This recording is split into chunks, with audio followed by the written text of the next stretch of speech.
Governor, it looks absolutely spectacular out here, but it's brand new, but for a reason. That horrible storm. Yep. Yeah. What was the level of devastation? I saw it in the days right after, but it's sort of hard to put in terms. You couldn't walk here. The boardwalk was completely gone.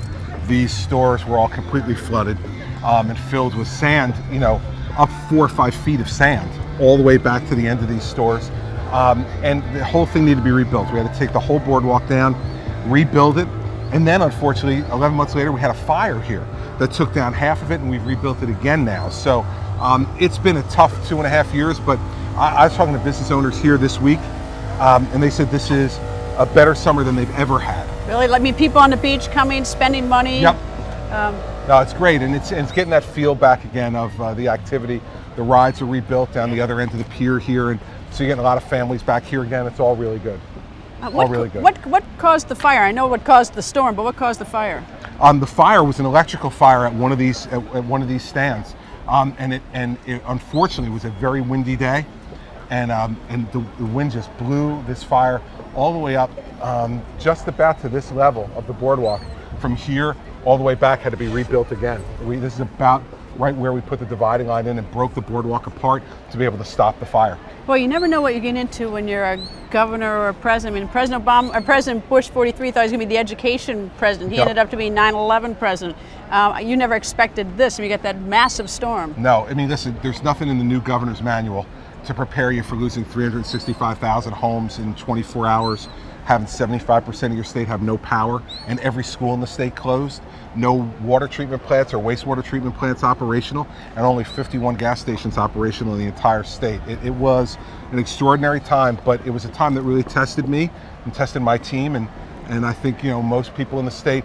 We're down to about 8,000 families now that are still waiting to get back in their homes from, you know, starting off at 365,000. So I won't be happy till every family's back, but we've gotten most of the work done here. All right, this is New Jersey, obviously, but a lot of the country is suffering jobs. People need jobs. What's your sort of plan or thought for jobs should you become president? We need to get the government in Washington, D.C. off the backs of the people. So first off... Like what? Like what do you mean get off the backs? Well, here's what it is. Last year, the Obama administration issued 81,000 new pages of federal regulation in 1 year, the most ever issued by the administration in 1 year. When I confronted this in New Jersey, what we did was we froze new regulation from any department or agency for 90 days, the first executive order I signed, and then we went out and we eliminated 1/3 of the regulation in 1 year put in place by my predecessor. I will do exactly the same thing as President of the United States. Get rid of regulation, simplify our tax code down to 3 brackets, 28 the highest, 8% the lowest, and get rid of all these loopholes and deductions except for the mortgage interest deduction and the charitable contribution deduction. Greta, you and I will be able to do our taxes in 15 minutes when I'm President of the United States. Well, that is true. I mean, no one in Congress can do his own taxes or dares to do his own taxes or her taxes because you're afraid to get arrested for something because it's so complicated. It is, and by the way, you know, the tax code is rigged for the wealthy.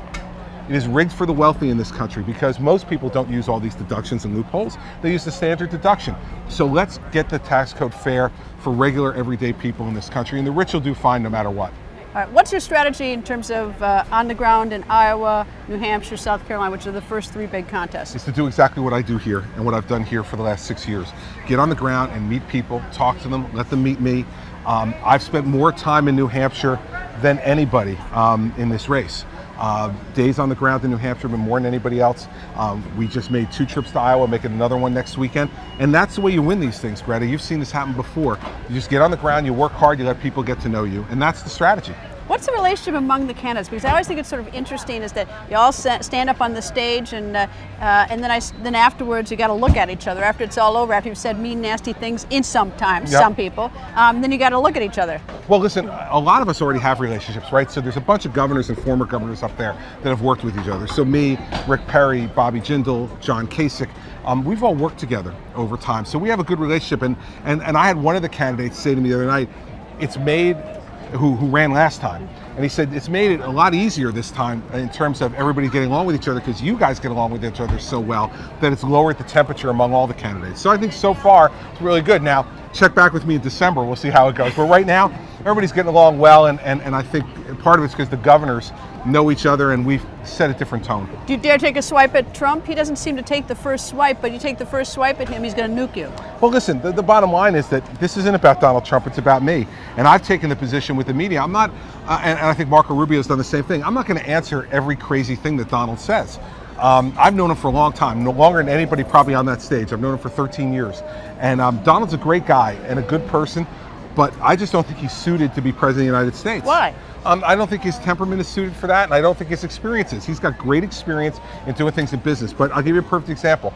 If he doesn't get what he wants from John Boehner, you can't fire him. You can't say, Mr. Speaker, you're fired. Mr. Majority Leader, you're fired.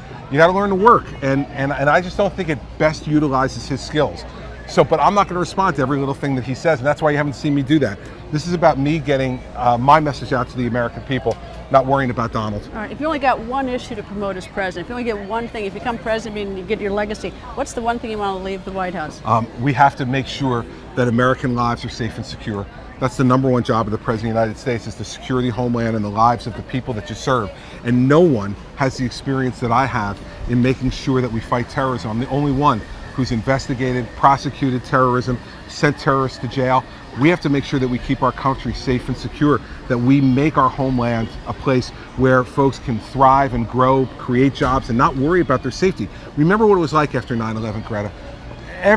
Everything that we believed in as a country was shaken to its core.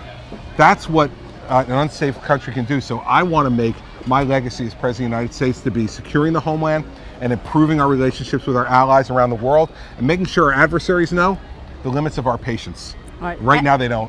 A lot of people in the African American community think that they're not getting a fair shake from the police in this country. I realize that in New Jersey, I think you're now going to get body cams on the police. Yep. But what do you say to the African American community who feels like for so long that they've been shunted to the side? What I say to them is, you need to have a president who's going to emphasize to the law enforcement community, as a former law enforcement officer, that we have to work together. And look at what we've done in Camden here in New Jersey, Greta. When I became governor, it was the most dangerous city in America. In 3 years since we've reformed the police department, fired the old police department because of their bloated union contracts and their ineffectiveness, brought in a new police department and trained them in community policing, the murder rate in the last 3 years in Camden is down 61%. And the community feels at one with the police officers. They're doing community policing, they're doing town hall meetings, they're meeting with community leaders in the churches and in the synagogues and the mosques.